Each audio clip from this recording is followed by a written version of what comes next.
Hi again. It's Billy.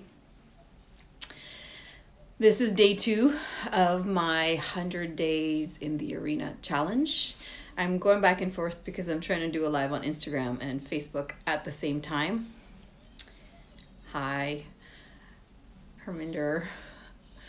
Um, so yesterday was really hard for me. I've been thinking about it a lot, and the fact that I got through yesterday was in itself a feat because I had probably one of the hardest days I've had in a long time. So the fact that I actually still did it, I got on here and I faced my fear, hi Jess, and I got through it in itself was a big accomplishment for me. Someone told me to put it on pause when people call, but yeah. So, hey Al, how's it going, bud? Melissa. So yeah, I just wanted to kind of say day 1 is the hardest. When they say like this first step is the hardest, it is, because yesterday was extremely difficult.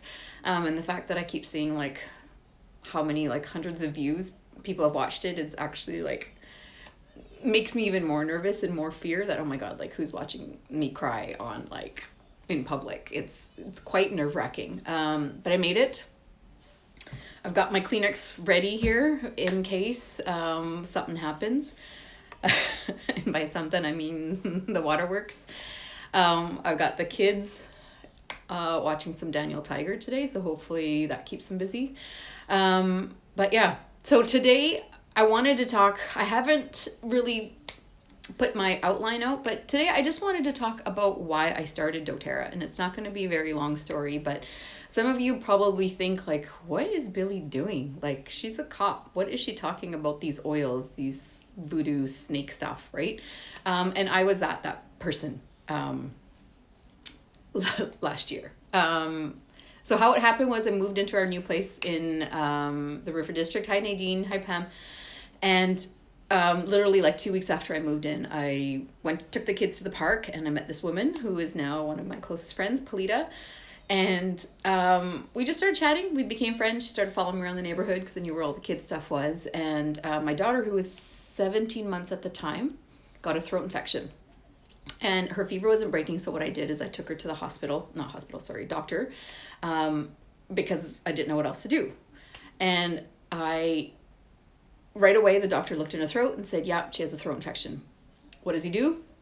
Writes me a prescription for amoxicillin, pretty strong antibiotic. And I was like, whoa, are you sure this is actually bacterial? Because I know that antibiotics don't work on viruses, which I didn't know in my 20s and maybe even into my 30s, because I had a doctor that used to just give them to me for everything, and I thought that was the solution to everything, antibiotics. So I did, I insisted, that's a better word, I insisted him to take a swab of her throat. And he's like, if you don't hear from me, he still wrote me the prescription. He's like, if you don't hear from me, it's viral. And of course I never heard from him. So at the same time, my good friend Polita was like, hey, do you want to use some essential oils? And I was like, what do you mean? Like, you want me to make her smell better? I didn't understand. What do you mean? Essential oils for what? And she explained it to me, and she gave me the On Guard, which is the immunity blend. She made me a little roller. She's like, just rub it on the bottoms of her feet, down her spine. She explained what it was. Obviously, it was 5 oils. Wild orange, eucalyptus, rosemary, cinnamon, and clove. And I was like, so it's just essential oils? And she's like, yeah. I was like, okay, well, there's nothing else you can do when you have a virus. You just got to like go home, drink water, rest, whatever. So I was like, okay, I'll just rub it on. And literally within a day and a half, she got better. But the skeptic in me was like, yeah, right, it's just coincidence. But then my son got sick, same thing. He got a fever, chills, and I rolled it on because I had it. And the next day he woke up as if nothing happened. So now that I know and I've researched it, now they know they have anti-prolific properties, which means if you catch a bug, it actually helps your immune system fight it easier. But then the turning point for me was when she gave me a little roller of lavender. And my son was almost 3, and he had never slept through the night consistently, maybe on off here and there. So for those parents out there that don't get full sleep, lavender and cedarwood, they started consistently sleeping through the night. Rajesh, are you watching me? Hi Rajesh, buddy, my friend from Nepal. So good seeing you at convention.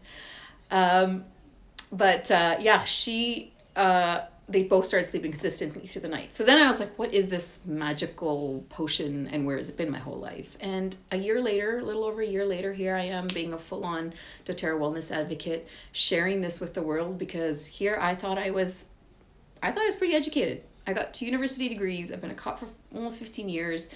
I was like, how did I not know about this? And as a mom, you always want to try finding the most natural solutions for your kids, right? Because you don't want to run to Tylenol or run to antibiotics or Vicks Vapor Rub.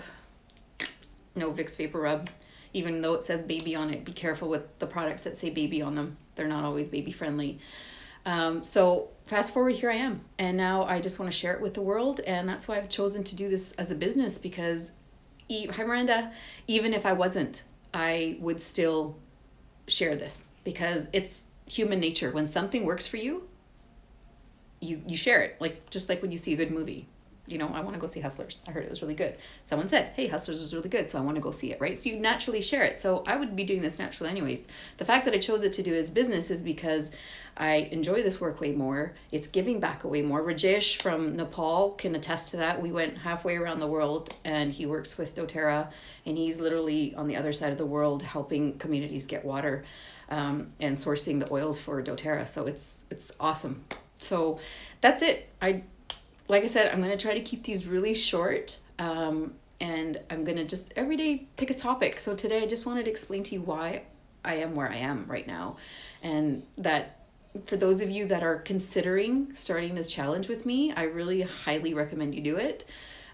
Just even by day 1, I've been feeling a lot more freer and a lot more like, the nerves are still there. Don't get me wrong. It's extremely nervous. But for those of you that want to start tomorrow, I did the math, because my birthday's on the 30th, so that'd be my 100 days. So if you started tomorrow, your 100 day would be January 1st. Just saying. Trish, you're back again. Hey, sister. So yeah, if you guys are interested, 100 days in the arena, hashtag. So join me, Becca. What's going on, sister? Yeah, and that's all I'm going to say for today. That's kind of why I'm here, and that's what's going to be, you're going to be hearing a lot more of. And hey, look at that. I didn't even cry today.